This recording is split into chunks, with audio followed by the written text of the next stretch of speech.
بسم اللہ الرحمن الرحیم۔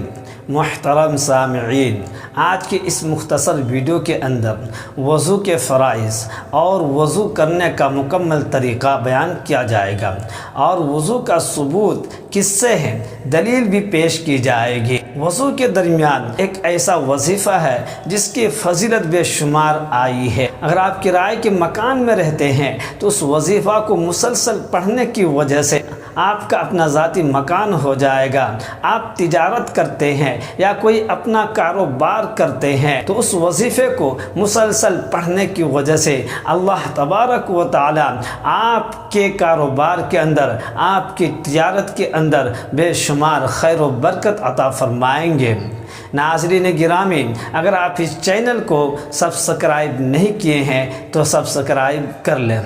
نماز سے پہلے وضو کرنا ضروری ہوتا ہے تو وضو کا ثبوت کیا ہے؟ دلیل اور ثبوت یہ ہے کہ اللہ تبارک و تعالی قرآن کریم کے اندر ارشاد فرماتے ہیں، یا ایھا الذین آمنوا اذا قمتم الی الصلاۃ فاغسلوا وجوہکم وایدیکم الی المرافق وامسحوا برؤوسکم وارجلکم الی الکعبین۔ اے ایمان والو، جب نماز پڑھنے کا ارادہ کرو تو اپنے چہروں کو دھو لو، اپنے دونوں ہاتھ کوہنیوں سمیت دھو لو اور سر کا مسح کر لو اور دونوں پیروں کو ٹخنوں سمیت دھو لو۔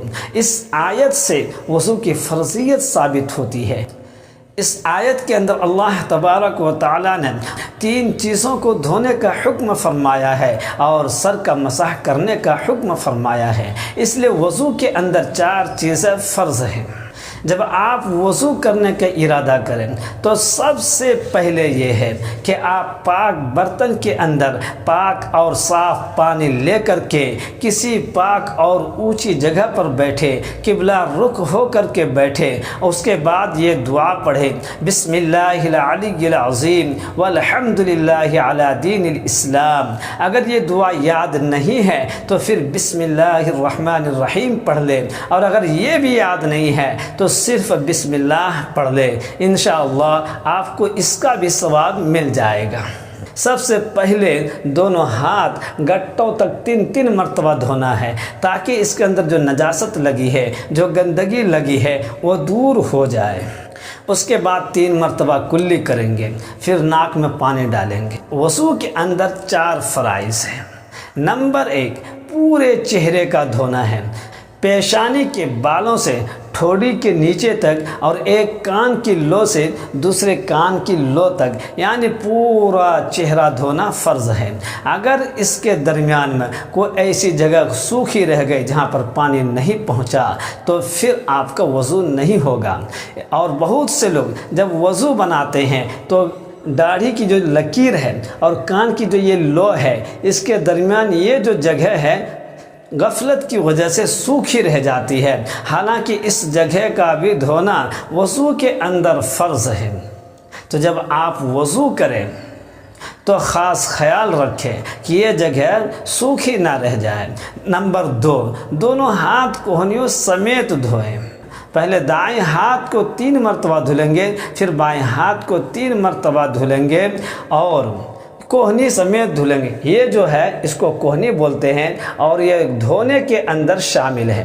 اگر وضو کرتے وقت یہ جو ہڈی ہے، اگر ہم یہ تھوڑا باقی رہ گیا، دھونے میں شامل نہیں ہوا تو پھر ہمارا وضو مکمل نہیں ہوگا۔ تو دونوں ہاتھ کی دونوں کوہنیوں سمیت دھونا ہے۔ نمبر 3، چوتھائی سر کا مسح کرنا ہے۔ چوتھائی سر کا مسح کا مطلب یہ ہے کہ 1/4 پر مسح کرنا ہے۔ سر کے 4 حصے بنا لیا جائے، ان 4 حصوں میں سے پورے 1 حصہ پر مسح کرنا فرض ہے۔ اگر 1 حصے پر مسح نہیں کیا تو پھر آپ کا وضو نہیں ہوگا، یعنی سامنے والا 1 حصہ، ادھر والا 1 حصہ، پیچھے کا 1 حصہ اور ادھر والا 1 حصہ، یہ کل 4 حصے ہوئے۔ ان 4 حصوں میں سے کسی 1 حصے پر مسح کرنا فرض ہے۔ نمبر 4، دونوں پیر ٹخنوں سمیت دھونا ہے۔ پیروں کے اندر جو ٹخنے ہوتے ہیں، ابھری ہوئی جو ہڈی ہے اس کو بھی دھونے کے اندر شامل کرنا ہے۔ اگر وہ خشک رہ گیا تو پھر ہمارا وضو نہیں ہوگا۔ تو جو وظیفہ میں بتلا رہا تھا کہ وضو کے درمیان، تو وضو کے درمیان یعنی پیر دھوتے وقت پہلے جب دایاں پیر دھویں گے اس کے بعد 3 مرتبہ بایاں پیر دھلیں گے، اور پیر دھوتے وقت یہ دعا ضرور پڑھیں گے جس کی فضیلت آئی ہے۔ دونوں پیر دھوتے وقت یہ دعا، یہ وظیفہ ضرور پڑھیں گے، اور یہ وظیفہ یہ ہے: اللہم اغفر لی ذنبی ووسع لی فی داری وبارک لی فی رزقی۔ کسی صاحب نے دارالفتاء دارالعلوم دیوبند سے پوچھا کہ ہم کرائے کے مکان کے اندر رہتے ہیں، ہمارا کوئی ذاتی مکان نہیں ہے، ہماری والدہ پریشان رہتی ہے اور کوئی اس طریقے سے کام نہیں ہو پاتا ہے کہ اپنا ذاتی مکان بنا لیں، تو کوئی ہمیں وظیفہ بتا دیں۔ تو دارالفتاء سے ان کو یہ دعا بتائی گئی۔ آپ 2 رکعت نماز صلاۃ الحاجہ پڑھ کر کے اللہ تبارک و تعالیٰ سے دعا کریں، اور یہی سوال جب دارالفتاء جامعہ علوم اسلامیہ علامہ محمد یوسف بن نوری ٹاؤن سے پوچھا گیا تو انہوں نے بھی یہی وظیفہ بتایا۔ وظیفہ یہ ہے، ایک مرتبہ اور سن لیں: اللہم اغفر لی ذنبی ووسع لی فی داری وبارک لی فی رزقی۔ تو انہوں نے بھی یہی لکھا کہ وضو کے درمیان اس کو برابر پڑھتے رہیں، اور پیر دھوتے وقت خاص طور پہ اس کو پڑھیں تو اس کا زیادہ فائدہ ہوگا۔ 5 وقت اگر آپ اس دعا کو وضو کے درمیان پڑھتے ہیں، پیر دھوتے وقت پڑھتے ہیں، تو پھر آپ انشاءاللہ اگر آپ کرائے کے مکان کے اندر ہے تو آپ کے لیے ایک ذاتی مکان ہو جائے گا۔ اگر آپ تجارت کرتے ہیں، کاروبار کرتے ہیں، تو پھر آپ کی تجارت کے اندر اللہ تبارک و تعالی بے شمار برکتیں عطا فرمائیں گے۔ جب آپ وضو سے فارغ ہو جائیں گے، آسمان کی طرف نگاہ کر کے یہ دعا پڑھ لیں: اشہد ان لا الہ الا اللہ واشہد ان محمدا عبدہ ورسولہ اللہم اجعلنی من التوابین واجعلنی من المتطہرین۔ جب یہ دعا آپ پڑھ لیں گے، جس کے بارے میں حدیث پاک کے اندر آتا ہے کہ جو شخص وضو کے بعد یہ دعا پڑھتا ہے،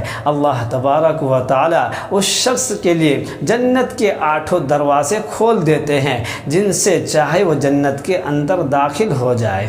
یہ ویڈیو کیسا لگا کمنٹ کے اندر اپنے رائے کا ضرور اظہار کریں، اور مجھے اب اجازت دیجیے۔ السلام علیکم ورحمۃ اللہ۔